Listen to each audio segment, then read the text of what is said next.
안녕하세요. 반갑습니다. 저희 채널에 대형 유튜버가 오셨어요. 네, 안녕하세요. 저는 유튜버 신사임당이고요. 하루하루 살아가는 이야기들 전달해드리고 있습니다. 주 컨텐츠는 인터뷰고, 인터뷰 아닌 것들도 간간히 올리고는 있습니다. 저번에 채널에 한번 출연했을 때 맞아요. 제가 이제 간단히 그렇게 길게 많이 대화를 나누지 못했지만 제가 느꼈던 건 인터뷰어로서도 탑이시지만 투자자로서도 꽤 조예가 깊다라는 생각이 제가 들었었거든요. 아, 그래요? 네, 그래서 이번에 제가 모셔온 거는 네. 그냥 인터뷰어로서 모셔온 게 아니라 네. 투자자 신사임당으로서 모셔왔습니다. 아, 네. 이미 수많은 사람들을 만났을 거고 인터뷰는 몇 분 정도 하셨죠? 모르겠어요. 안 세봐서 모르겠는데. 한 1000 넘죠?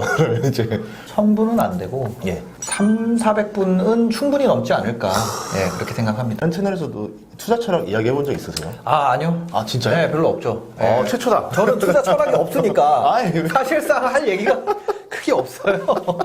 예전에 얘기했던 영상이 하나 있었던 건데 제가 네. 감명 깊었던 것 중에 하나가 내가 하나에 꽂힌 사람 어디에 꽂힌 사람들은 계속 무의식적으로라도 그 생각을 한다. 아하, 네. 그 말씀하신 적 있었어요. 그죠, 맞아요. 근데 내 생각에는 그게 무의식적으로도 그게 반영되는 모습이 제가 보여서 분명 어딘가에 꽂힌 투자 분야가 있다. 네. 라고 생각을 했습니다. 알겠습니다. 예, 알겠습니다. 네. 자, 그럼 본론으로 들어가서 여쭤보도록 하겠습니다. 경제적 자유는 달성하셨죠? 야, 경제적 자유라는 게 현금 흐름으로만 살 수 있는 거, 그거는 사실 예전에 달성을 했죠. 그렇죠. 예, 그거를 따지면은 그렇게 되는데, 근데 사실 그 물리적 자유는 달성했지만 정서적 자유는 달성하지 못했다. 사실 정서적으로 경제적 예. 자유에 달성된 예. 사람들은 예. 그게 뭐 해탈한 분들이죠. 해탈한 분들. 왜냐면 내가 예, 지금 예. 딱 멈추는 거예요. 예. 그러고 나서 같이 이제 예. 막 하던 동료들은 계속 치고 나가. 예. 근데 그걸 보면서도, 저 친구들은 돈을 많이 벌지만 나는 마음속으로 경제적 자유를 달성했어요. 아무것도 하지 않아야지. 이렇게 할 수 있는 분이잖아요. 제 인생에서 딱 한 번 봤어요, 한 번. 예, 그거 진짜 예, 어려워요. 없어요. 예. 예. 그렇게 만약에 예. 돈이 일정 부분 채워지면 무조건 다 멈출 수 있다면 어떤 기업도 존재할 수 없죠. LG 끝났을 거고 삼성, 포스코, 현대 다 끝났죠. 이미 거기 경제적 자유 때문에 일하는 사람은 누가 있겠어요. 거기. 그렇지 않아요? 그런 이미 벌써 달성을 했지만 다른 이유로 지금 더 열심히 살아간다. 이렇게 볼 수 있겠네요. 네, 저 같은 경우는 그냥 재밌는 것 같아요. 요새는 다른 재테크 어떤 거 하세요? 요즘도 스마트 스토어를 하고 있고. 진짜요? 네, 스마트 스토어는 그때 이제 창업 타마고치. 예, 그거 유명하잖아요. 그 친구랑 같이 동업으로 하고 있어요. 그 스마트 스토어는 사실 재테크는 아니죠. 그냥 그쵸. 네, 사업이죠. 예, 사업이라 네, 봐야 되겠죠. 자영업에나 그 사업 어딘가에 있는 그런 거고, 재테크는 이제 거의 90%는 부동산, 그 다음에 이제 5%는 현금, 예. 그러니까 우리나라 돈, 예. 5%는 달러. 여기서 제일 궁금한 건 달러다. 왜 달러는 5%를 한 계기가 있으세요? 유튜브로 달러가 들어오니까. 그거 안 바꾸면 계속 쌓이거든요. 저장해놨는데 코로나 왔잖아요. 네. 달러 엄청 튀는 거예요. 네, 맞아요. 그래서 그때 주식 아무거나 샀거든요. 빠질 때마다 예. 1억씩 사라 누가. 예. 제 채널에 나오셨는데 그 성함이 지금 생각이 안 나는데. 멋있다. 그래가지고 1억 샀는데 빠져가지고 1억 더 사서 2억 됐는데 예. 2억에서 다음이 1200이었나? 예. 그래요. 예. 근데 그거 안 오더라고요. 그래서 2억치를 환전을 해서 예. 샀는데 이게 그냥 연말까지 있었거든요. 그래서 3억이 됐어요. 그래서 팔았죠. 그럼 그냥 그 사이에는 뭐 딱히 보지도 않고 그냥 까먹다가. 네. 그 다음에 다시 그거를 또 달러로 바꿔놓고 그렇게 했습니다. 그냥 그게 다예요. 알겠습니다. 네, 네. 근데 90%의 부동산이라는 것 자체가 비중을 봤을 때 네. 깜짝 놀랐어요. 왜냐하면 인터뷰 채널에도 주식으로 하시는 분들도 많이 나오잖아요. 맞아요. 네, 비중상으로는 부동산으로 나오시는 분이 좀 많은 것 같다는 생각이 들긴 했었는데 네. 그러면 어떤 형태로 하시는 거예요? 뭐 예를 들어서 그냥 돈 조금 생기면 요새 뭐 하나 투자해볼 거 없나? 이렇게 가는 거예요? 아니에요. 아니에요? 그러니까 달러랑 이제 현금이랑 해서 10% 정도잖아요. 예. 그러니까 요거를 계속 모으다가 기회가 딱 보였을 때 예를 들면 이런 거예요. 제가 이거를 캡처한 게 여기 있을라나 모르겠는데 저는 부동산 계속 봐요. 근데 무의식적으로도 보는구나. 아주 취미가 예를 들어서 요거는 예. 월세가 2천에 65가 들어있는데 2억 7천이잖아요. 근데 입주 가능한 거는 3억 4,500이란 말이에요. 그럼 내가 예를 들어서 현금 2억 5천 박을 수 있으면 이분 같은 경우는 이게 그 임대차 입법 때문에 이분을 세입자를 내보낼 수가 없어요. 그러니까 현금만 있으면 이만큼의 차익이 생기잖아요. 그쵸. 이런 거는 해볼만 하죠. 그러니까 안전마진 투자네요. 어떻게 그렇죠. 보면. 세금 내고라도 들어갈 만. 그 다음에 이제 이 지역 같은 경우 어딘지 얘기 드릴 수는 없지만 그쵸. 이 지역 같은 경우는 이제 상승이 초반부예요. 상승 초반부에 들어간 지역인데 대장 아파트가 올라가고 밑에 거는 법 때문에 현금이 많이 들어가야 되는 것들이 물건이 남아있는 상황. 있어요. 네. 그럼 이제 그런 거를 내가 들어가면 시간만 지나면 내가 나중에 전세로 뽑을 수 있고 그쵸. 마진이 생기고 상승 초입에 들어가서 그냥 먹을 수 있잖아요. 이제 그런 걸 하는데 이제 이것도 있었고 요거는 이제 2021년 8월에 실거래가가 13억이 찍힌 단지인데 이게 30평대가 13억이란 말이에요. 근데 40평대가 12억 5천이에요. 뭐야 이거? 그쵸. 이런 게 왜 있어? 이것도 마찬가지로 뭐냐면 3천에 160짜리 월세가 껴 있어요. 그럼 이거를 12억 5천을 살려면 내가 현금이 12억 2천이 있는 사람이 아니면 이걸 살 수가 없는 거예요. 그러니까 원래 시세는 40평대가 14억 15억이 가는데 지금 이 가격에 나와 있는 거죠. 그럼 이런 거는 현금 있는 사람이 사가지고 한 바퀴만 돌리고 다시 새 끼면은 원래 가격으로 받을 수 있는 거죠. 어떻게 보면 시대적 흐름이 지금 상황상 월세가 낀 매물들은 전세 낀 매물보다 가격이 지금 떨어져서 매매가 되는 상황이라는 그러면 거잖아요. 금매가 나온단 말이에요. 금매가. 거기다가 이제 보유세 계속 때리면 보유세 못 내는 사람 어떻게든 매물 나오잖아요. 그리고 그런 거가 금매로 나오면 잡아서 원래 가격에 팔고 잡아서 원래 가격에 팔고 이거를 하면 세금 내도 남죠. 그렇죠. 이거는 손해보는 장사 아니다. 그렇죠. 네, 괜찮네요. 네, 아, 네, 이런 네. 방법으로 하면 되겠다. 그리고 이런 게 있고 그 다음에 예를 들면은 이 동네에 지금 거래 가격이 아파트 가격이 예를 들어 18억이에요. 30평에. 이 동네 재개발 물건 기다리면 여기까지 가잖아요. 그쵸. 근데 이런 게 예를 들어서 뭐 12억 이 정도 한다 그러면 6억 마진이 있잖아요. 그 이거를 내가 12억 들어가서 사는 거죠. 그럼 내가 6년이면 예전 같으면 전세 3바퀴인데 지금은 한 바퀴 반이잖아요. 한 바퀴 그쵸, 반년이니까.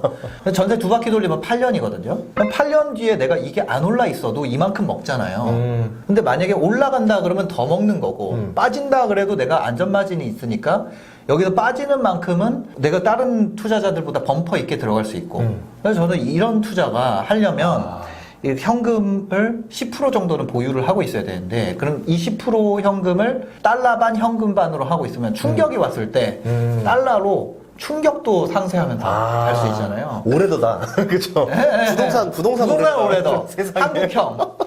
그래서 이게 뭐냐면 세법이 복잡해질수록 그 세법을 대응하지 못하는 사람의 매물이 금매로 나올 수밖에 없거든요. 그런 거에서 좀 차익의 기회가 존재하지 않을까 그렇게 생각을 합니다. 요즘에 하는 재테크는 그런 거. 또 시대가 만들어낸 재테크네요. 네, 요즘에 할 수 있는 거예요. 요즘 세법이 더 강화되면은 이런 물건이 또 나오겠죠. 따라해봐야 되겠다 이거. 지금 하고 계시는 게 이제 인터뷰 많이 하시는데 제가 제일 궁금한 것 중에 하나가 오래 했잖아요. 한 2년 했잖아요. 질리지 않아요? 또 재밌어요. 재밌어요? 그러면 여기서 하나 더 질문하면 인터뷰가 더 재밌으세요? 아니면 투자하는 게 더 재밌으세요? 저는 인터뷰에서 배운 걸 실제로 그게 맞는지 시장 가서 확인하는 재미가 있는 것 같아요. 그러면 이제 투자할 때 기준, 투자의 철학을 좀 알고 싶은데요. 예를 들어서 어떤 기준으로 투자를 한다. 뭐 예를 들어 뭐 아까 뭐 원금을 잃지 않는 투자다. 뭐 이런 형태를 좀 알고 싶거든요. 그냥 먹고 들어가는 거. 빠져도 아니면 뭐 정책 변동이 있고 세금으로 내 이익이 까여도 이 먹고 들어간 범퍼에서 어느 정도 그게 되거든요. 저는 앉아서 가는 투자가 중요하다고 생각해요. 앉아서 간다고요? 예를 들어서 광역버스 타고 출퇴근할 때 앉아서 가는 게 아무리 미어 터져도 앉아서 가는 사람은 앉아서 책 볼 수 있거든요. 예를 들면은 제가 투자를 한다면 내가 마진이 있는 투자를 하면은 앉아서 가는 사람이랑 똑같다는 거예요. 그 다음부터 아무리 미어 터지고 문에서 내리고 뭐 아저씨 이 다음 차 타세요 막 이런 게 앞에서 해도 나랑 상관없는 얘기가 돼요. 그 중공공을 하셨다면서요? 했었죠. 지금 생각하면은 그거에 대해서 종부세 합산 배제 그 신고하셨죠? 다 됐죠. 옛날 거라서. 그러면 종부세 합산이 배제되잖아요. 그럼 종부세에 대해서 지금 막 왈가왈부하고 이걸 하니 많이 해도 그 남의 얘기시잖아요. 그쵸. 이제 박사 봤더니 왜 안 나왔지? 그게 안 나오잖아요. 안 나와요. 그러니까 맞죠. 그래서 처음에 마진을 먹고 들어가면 어차피 앉아서 가기 때문에 내가 자도 되고 책 봐도 되고 그냥 여유롭게 갈 수 있는데 만차인 거를 내가 그때 탈라 그러면 나 좀 태워달라고 막 소리 지르면서 들어가야 되잖아요. 그래서 저는 조금 여유 있게 앉아서 가는 투자를 하자. 먹고 들어가자. 저희 채널은 주식 하시는 분들 많으니까 이게 쉽게 설명해 드리자면 버핏 스타일이랑 비슷한 것 같아요. 내가 저렴하게 산 사람은 600원씩 배당 주는 주식을 10,000원에 산 사람은 세월이 흐르든 어떻게 되든 나는 이제 6%씩 매년 배당을 받는 거예요. 그죠. 근데 이게 30,000원이 되고 50,000원이 되고 60,000원이 됐다 쳤을 때 60,000원에 산 사람은 600원 배당해 줘봤자 1%밖에 안 되니까 불안한 거죠. 올라갈 게 자명한 거를 사는 거예요. 그 다음에 그거를 현실화되면 요거 먹고 그 다음부터 게임 시작한다는 거예요. 먹고 시작. 그게 개인 차원에서는 한국에서 가능하다. 그러면은 뭐 투자하는 것들 보면 부동산 투자 종류 중에서 네. 주로 뭐 하는 게 이제 아파트 쪽이다, 뭐 상업용이다, 아니면 토지다, 이 중에 어떤 관심이 더 많으세요? 저 같은 경우는 토지는 완전 초보고 예. 토지는 진짜 초보예요. 완전 생초보고 지금 공부하는 수준이고 아파트도 하고 뭐 상업용도 하고 오피스텔도 하고 골고루 다 하시네. 네, 뭐 이것저것 해요. 네, 부동산 그냥 투자계 부패. 이게 두 가지거든요. 아파트 대출을 묶었기 때문에 실수요가 튀어서 올라가는 게 있고 예. 투기 수요가 튀어서 올라가는 게 있어요. 예. 투기 수요가 튀어서 올라가는 거는 아파트가 될 건데 내가 아파트는 못 사. 근데 실거주를 못 하는 거. 예를 들면은 재개발에 있어요. 있는 네, 무허가라든지 있어요. 근생이라든지 이런 것들. 이런 게 이제 완벽한 투기 수요죠. 왜냐면 실제 거주가 안 되니까. 그리고 이제 아파트랑 경합을 했었는데 실거주 측면에서 이제 가격이 튀는 게 오피스텔, 주거용 네, 오피스텔이거든요. 맞아요. 네. 그거 같은 경우는 이제 오피스텔 34평, 뭐 38평 네. 이렇게 돼야지 아파트 24평인데 이거 두 개 그냥 가격 비교를 해보는 거예요. 실거주 입장에서는 입지가 같으면 아파트건 뭐건 상관은 없거든요. 그렇죠. 저 가성비가 좀. 네, 그래서 실거주자 입장에서 봤을 때 이제 올라간 게 이제 오피스텔, 아파텔이라고 하죠. 네, 이제 맞아요. 그런 거랑 그 다음에 이쪽 투기 수요 쪽에서 투기 수요를 만족시켜줄 수 있는 게 이제 재개발. 거기 안에서 실제 거주를 할 수 없기 때문에.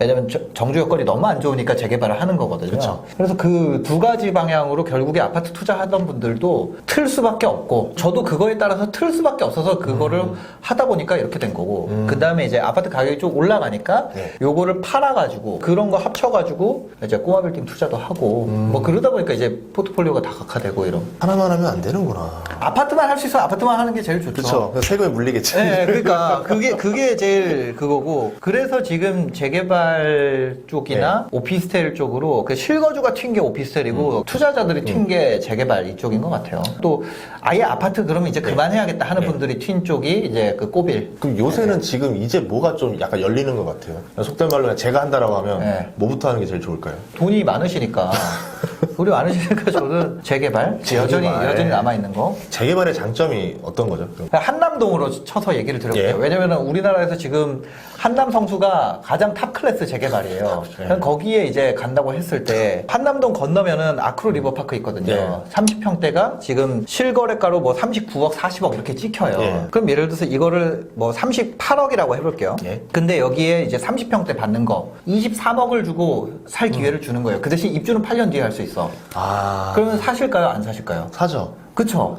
아크로 리버파크니까. 주식으로 치면 그거다. 신주인 수권 같은 거다. 그런데 문제는 네. 8년이라는 시간이 있기 때문에 네. 실거주자가 이용할 수 없기 때문에 실거주 가치가 빠져 있는 거예요. 근데 얘가 완성되는 순간 실거주 가치가 더해지잖아요. 네. 그러면서 그 가격이 되는 건데 지금 여기서 투기 가치가 23억이라는 거고 실거주 가치가 15억이라는 거잖아요. 그쵸? 예, 그렇죠. 주택 가격이 안 올랐다는 가정하에 하락한다 그래도 10억이 빠진다 그래도 5억이 먹을 게 있잖아요. 아크로리버파크 10억 싸게 하락하면은 서로 살라 할걸요. 그죠. 난리 날걸요. 네, 이제는. 그러니까 이제 10억 빠진다 그래도 그쵸. 그러면은 그런 거를 따져봤을 때 재개발이 지금 이렇게 돈이 있다면 결국에는 실거주 가치가 더해질 거기 때문에 내가 나이가 만약에 내가 60대 70대면은 이 한남 5구역이 가는데 10년 걸린다 그랬다가 12년으로 갑자기 가능하죠. 됐어요. 예. 그러면은 인간이 가지고 있는 수명의 한계가 있고 그런 것 때문에 좀 어려울 수 있겠지만 지금 젊은데 캐시가 많은 상황에서는 저는 이런 거는 해볼만 하다.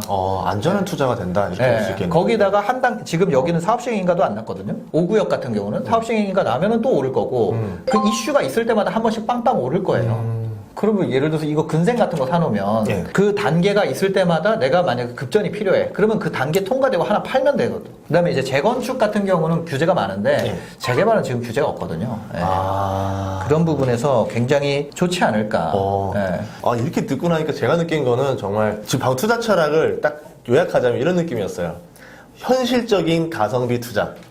그죠. 예. 그러면 이제 지인이 투자를 물어본다라고 하면은 네. 뭐 주식 투자냐 부동산 투자냐 물어볼 건데 그럼 그 중에서 당연히 부동산이죠. 그렇죠. 주식 투자는 무슨 이상한 인사이트, 통찰 막 이딴 소리 해야 되잖아요. 그게 없어요, 저는. 그거는 뭔지도 모르겠어요. 제가 책을 안 읽어본 게 예, 아니에요. 예. 그 다 추천하는 책 다 예, 읽어봤거든요. 뭐 월가의 영웅이라든지 명서 어려워요. 돈 뜨겁게 사랑하고 그 다음에 예. 저기 뭐냐 벤저민 그레이엄 현명한 투자자인가? 현명한 투자자랑 예. 그 투자 방법론에 대해서 한 게 있더라고요. 그것도 사서 그 공식 막 나와 있고 한 거. 근데 내가 그걸 보고 느낀 게, 아, 이게 주식 투자가 너무 어렵다. 그리고 거기 안에서 보이지 않는 뭔가를 내가 잡으려고 하는 것들이 과연 그냥 일반적인 우리가 할 수 있는 것인가. 여기서 예를 들어서 뭐, 10루타의 정보?